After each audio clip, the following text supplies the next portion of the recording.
à travers la parole, le signe de rédemption. La parole, c'est le flash de rédemption. Pourquoi le signe de rédemption? Où est-ce que le serviteur de Dieu a encore trouvé cela? Parce que c'est un flash, c'est pas tout le monde qui le trouve, et ceux qui le trouvent le gardent jalousement. Même si tu tombes, tu te relèves, tu dis non, ça je dois m'accrocher. C'est là même qu'on dit le juste. Parce que la Bible dit que Dieu est bon pour les méchants et pour les miséricordieux. Dieu est bon pour tous. Cependant, ceux qui ont peur de Dieu gardent sa grâce. Le thème que je te donne en ce moment, c'est vivons par rapport au pardon. Tu dois vivre par rapport au pardon que quelqu'un te donne. Nous devons vivre par rapport au pardon que Christ nous donne. Plusieurs ne comprennent pas le pardon. Le sang de Jésus-Christ, c'est le pardon, c'est la grâce.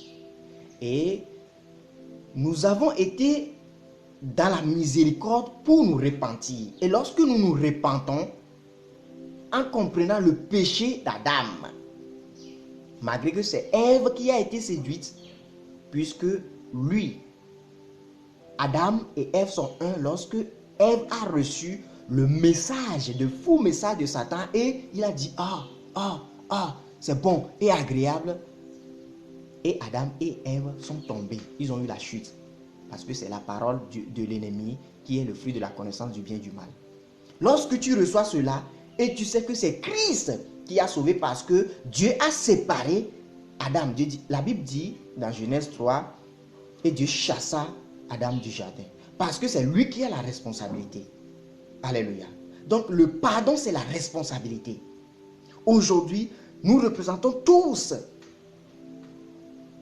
les enfants graciés, et nous devons maintenant ressaisir la miséricorde pour nous repentir, et maintenant par la foi recevoir la grâce. Maintenant être équivalent à la grâce.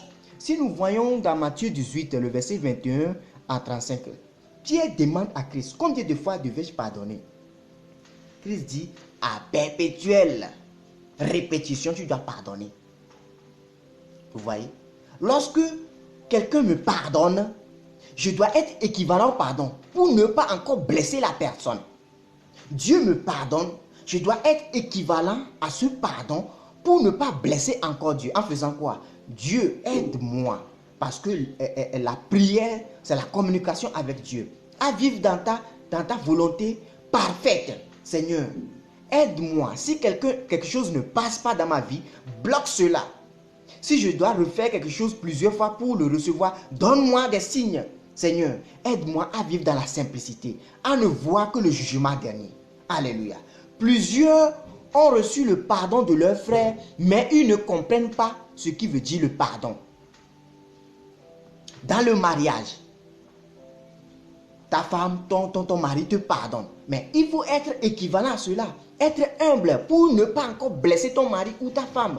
Le pardon, nous devons reconnaître le nœud du pardon. Nous devons être équivalents à la grâce du Seigneur. On te donne quelque chose. Au lieu de le recevoir, tu dis laisse ça là-bas. Après, tu laisses ça et les enfants gaspillent ça. Est-ce que tu es équivalent à ce qu'on t'a donné? Mais après, tu veux retrouver cette chose, tu ne le vois plus. C'est ça. C'est pour ça que je dis que la grâce de l'Éternel, c'est un flash que nous devons saisir. Malgré que le juste tombe à chaque fois et il se relève dans la perfection, le juste est stable. Le pardon. Si nous lisons à partir du verset 23 à verset 35, quelqu'un qui avait une charge devant son maître et le maître devait le mettre en prison.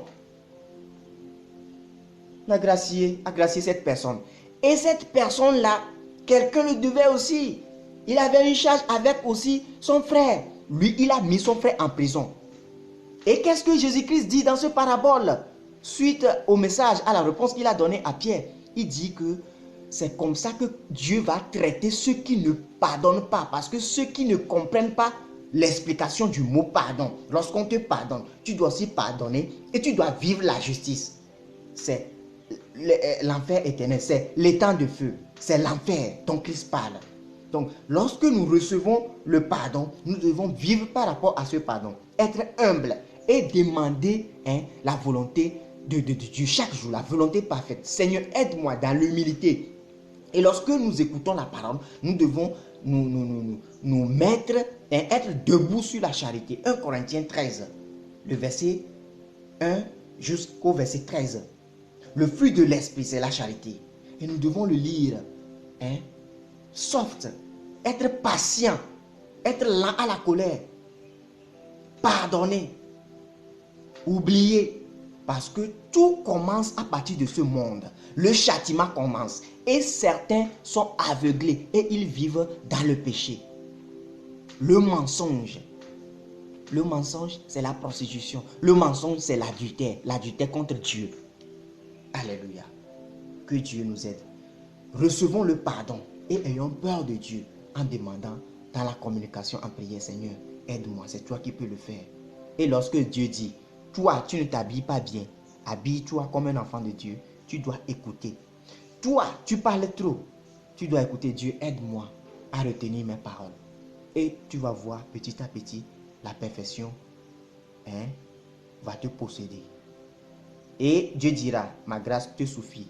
Lorsque les gens chercheront à te transformer à 100%, Dieu dira que moi je t'ai transformé à 1000%. Parce que eux, ils sont aveugles pour apprécier ce que je te fais. Réveillons-nous. Amen.